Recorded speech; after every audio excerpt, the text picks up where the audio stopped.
किसान बना हुआ है भगवान के पास है, जहाँ वो आगे पेट होने वाला है। 25 सेकंड बचे हैं। आप अपनी अंगुली रख लो जब तक वहाँ पे सेकंड आसपास आगे हैं।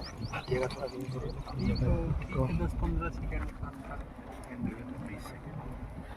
वो तो उसी निशान पहुँचेगा जो पहले से बना है। अब बोले नहीं है कि कहाँ गया। करो करो, हो गया मेरे ख्याल से 26 हो गया। रख दो बस बिंदु। ठीक है बस। ये शंकु की छाया यहाँ। इसको यहीं बाहर ही लिख दो, बाहर ही लिख दो आप इधर ही। 12:27 ये उज्जैन का समय 12:27। ठीक है, अपन पलभा साधन करने के लिए यहाँ पर उपस्थित हुए। पलभा क्या है और क्यों साधन कर रहे हैं, थोड़ा सा अभिषेक जी आप कुछ बता रहे थे, पहले आप बताइए पलभा के विषय क्या कह रहे थे, फिर मैं विषय कंटिन्यू करूँगा। भारतीय कुंडली विज्ञान में भी है, मेषादिगे सायन भाग सूर्य दिनार्ध जाभा पलभा भवेत सा, अर्थात मेष राशि के आदि में जब सूर्य जाते हैं, या जैसे आज हम ये साधन कर रहे हैं 23 सितंबर को, उस समय दिन के जो मध्याह्न काल की जो छाया होती है उसको हम पलभा कहते हैं। किसके? द्वादश अंगुल का जो छाया होती है उसको हम पलभा कहते हैं।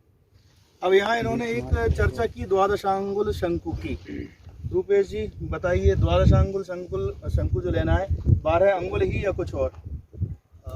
ऐसा है कि शंकु का जो माप है वो हम इष्ट शंकु स्थापना करते हैं, उसे हम द्वादशांगुल कल्पना करते हैं। एक परिमाप है उसका कि हम उसे द्वादशांगुल ही कहें, ताकि जैसे अब यहाँ पे ये जो 4 फीट की शंकु हमने ली है उसे हम परिमार्जित करेंगे 12 अंगुल की द्वादशांगुल में ही।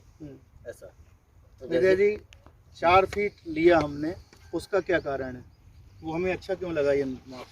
4 फीट है इसका, एक तो छाया मापने के लिए हमारे सरलता रहेगी उसमें, और दूसरा हम 4-12 है तो 4 के अनुपात में बांटने के लिए उसको ठीक रहेगी। भाई लंबा होगा उतनी लंबी छाया होगी हमारी। देखिए 1 फीट में 12 इंच, अब यहाँ हम उसका चौगुना कर रहे हैं तो 4 इंच का एक अंगुल, हमारा कल्पित जो अंगुल हुआ वो 4 इंच का हो गया। अब 4 इंच का लेने से फायदा क्या हुआ? आप इंची टेप देखना, इंच के भीतर जो विभाग बने रहते हैं 16 विभाग बने रहते हैं, उसमें 16 सेक्शन 1 इंच के, तो 4 इंच में कितने सेक्शन हो गए टोटल? 64, 16 चौको 64। और हमें इधर अंगुल से जब व्यंगुल में जाना है 60 विभाग में, तो 60 और 64 में बहुत ज्यादा अंतर नहीं है, थोड़ा बहुत सांतरित वो करके तो मोटा मोटी हम लगभग व्यंगुल भी नाप लेते हैं। इसलिए हमें 4 फीट वाला जो माप है वो बिल्कुल आदर्श लगा है। भारत देश पे ये स्थापना जो हमने करी है तो हम कैसी ही भूमि पर कर सकते हैं या कुछ उससे पहले भूमि को देखना है? हमें भूमि को देखना है, समतल भूमि। समतल भूमि, कैसी समतल? जैसे उसमें बताया कि मतलब बिल्कुल कहीं शंकु की छाया इधर उधर नहीं हिला हुई हो, और सीधी अपने उस समय पर भी पड़े, ठीक मध्य में जब रहेगा तो उस हिसाब से समतल भूमि को ही हम। अविनाश जी कहाँ हैं? जी सर। तो किस समय पर कर रहे हैं हम यहाँ उज्जैन में? अभी मध्याह्न काल में, उज्जैन के स्थानीय समय से मध्याह्न काल में 12:27।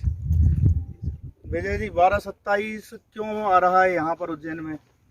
12 बजे हमने क्यों नहीं करा घड़ी के हिसाब से? उसके जो रेखांतर है समय का, स्टैंडर्ड टाइम का जो अंतर है ग्रीनविच का, यहाँ से उससे हम जो 82, 30 और 82.5 जो भारतीय मानक रेखांश है, 82.5 अंतर है ग्रीनविच से, ठीक है, क्योंकि ग्रीनविच में हम 0 मानते हैं, तो वो 82.5 जो भारतीय मानक रेखांश है वहाँ पर हमारी घड़ी वहाँ के स्थानीय समय पर बनी हुई है। लेकिन हम हैं उज्जैन में, उज्जैन का है 75-46, विश्वविद्यालय परिसर में शायद 75-49 है। तो कैलकुलेशन हमने जो भी किया वो 75-49 के आधार पर ही किया हुआ है, जीपीएस से देख करके पूरा कैलकुलेशन किया था। तो हमने जो इसको देखा 27 मिनट का अंतर हमारा कैसे आ गया कि दोनों रेखांतरों का अंतर, जो दोनों रेखांशों का अंतर 82.5 और चलिए 75-46 का ही करके अपन सरल, क्योंकि मुझे याद भी है कक्षाओं में हम करते हैं 75-46 मान करके। इन दोनों का अंतर कितना आता है? 6:44, 6 अंश 44 कला। फिर इसके बाद इसको हम समय में बदलें, तो समय में कैसे बदलेंगे? सुबह कोई था क्या जैसे याद हो? नीलेश जी आपको ध्यान है? चार का गुणा क्यों करेंगे? पृथ्वी अपनी कक्षा पर 1 डिग्री घूमने पर 4 मिनट। वो कैसे बताएंगे कि पृथ्वी अपने अक्ष घूर्णन में 1 डिग्री घूमने में 4 मिनट ले रही है, वो कैसे सिद्ध करेंगे? उधर से कौन बताएगा? 360 डिग्री घूमने में 24 घंटा, 24 घंटे मिनट कितने? 1440। तो 1440 मिनट लगे 360 डिग्री घूमने में। 1 डिग्री घूमने में कितना? तो 1440 बटे 360, 4 मिनट हो गए। ऐसे ही एक कला घूमने में कितना लगा? 4, अनुपात वही है, 4 सेकंड हो गया। प्राणे नैति कलाम भूः। पहली बार आर्यभट्ट ऐसे थे जिनने कहा था कि पृथ्वी अपने अक्ष पर घूमती है। ठीक है, तो वो जो 4 मिनट वाला जो और 4 सेकंड वाला जो अनुपात हमें मिला, तो 6:44 में हमने जैसे ही 4 का गुणा किया तो 6 चौको 24 मिनट आ गए। फिर 44 जो आपके कलाएं थी उनमें 4 का गुणा करेंगे तो वहां पर 176 में कितने मिनट सेकंड हो गए? 176 सेकंड के 2 मिनट 56 सेकंड। तो टोटल कितना हुआ? 26 मिनट 56 सेकंड, लगभग बराबर 27 मिनट। ठीक है, फिर हमने 27 जोड़े 12 में, ना कि घटाए। क्यों?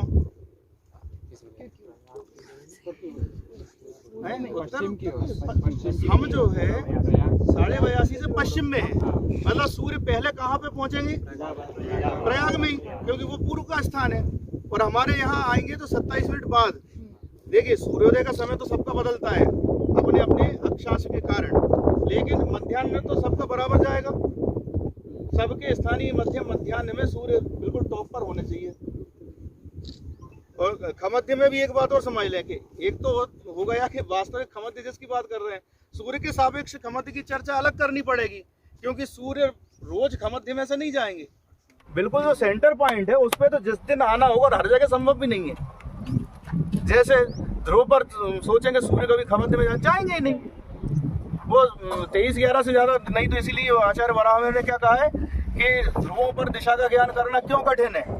अभी आप लोगों ने ज्योतिष उपनिषद पढ़ा होगा,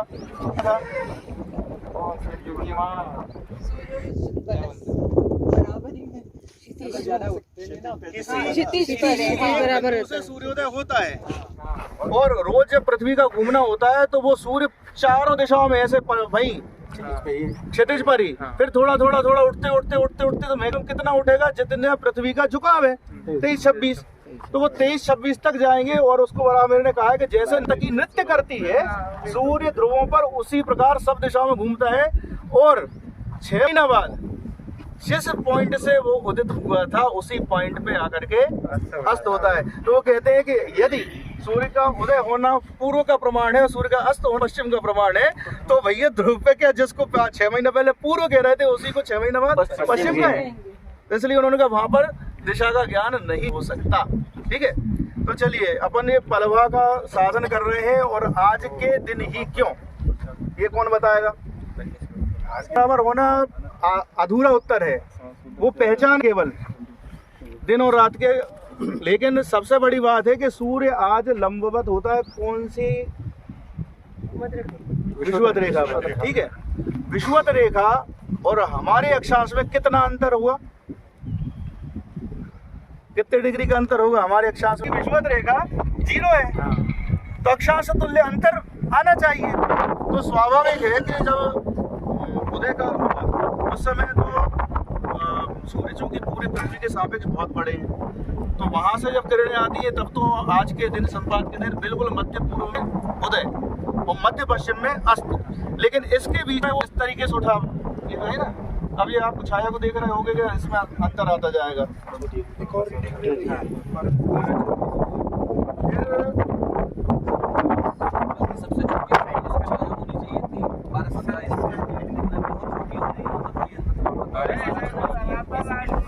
वहाँ पे लेवल बराबर आ जाता है, सही आ रहा है। क्लियर है। पहले 20 के बाद 8, 20 के बाद 8 कितने जा सकता है? 20 के बाद 8 आ गए थे। वही आप करते तो जो चाहिए था हमें उतना ही आया है। ठीक है, आया है, क्योंकि अब इससे क्या निकला? देखिए, पुराने समय में पलवा निकालते थे, पलवा से अक्षांश ज्ञात करते थे। ठीक है, आज के समय में अक्षांश हमें पहले से जीपीएस से पता होता है, अपन उससे कैलकुलेट करके पलभा निकाली और वो पलभा हमारी सही आ गई। सही आ गई उसका मतलब क्या हुआ कि हमने यंत्र सही है, यंत्र बिल्कुल सही व्यवस्थित किया है। उस पॉइंट तक लेना पड़ेगा। इसका एंगल मापना पड़ेगा ना, एंगल। अब इसका एंगल कैसे नाप सकते हो वो नापिए। उल्टे में अगर आ रहा होगा तो उसको बराबर 23 दे रहा है तो बराबर वही दे रहा है। मतलब वही 11 और 13 इस पे इतने में पता नहीं पड़ेगा। मतलब 12 और 13 के बीच में है वो। ठीक है भाई, देखिए जितनी सूक्ष्मता चाहिए उतने सूक्ष्म यंत्र भी होने चाहिए।